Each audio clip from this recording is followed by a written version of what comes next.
ganyan. Yan. So, ito yung lips. Kasi pinapalambot ko na siya kanina pa. Yan. Yan. So, dikit-dikit pa pala siya. Yan yung 9 euro na nabili niya ng, sabi na natin 4 euro. Pero actually, wala pang 4 euro. So, hihiwain natin siya. Kasi dikit-dikit pa pala siya.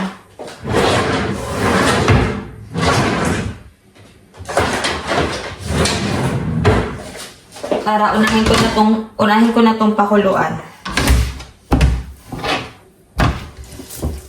Ayun, so kapag alam niyo yung mga pagkain namin ni Elaine, lahat yun, puro lang yun offer. Kasi para din makatipid tayo, diba? Yan. So dito mahilig sila sa tinapay.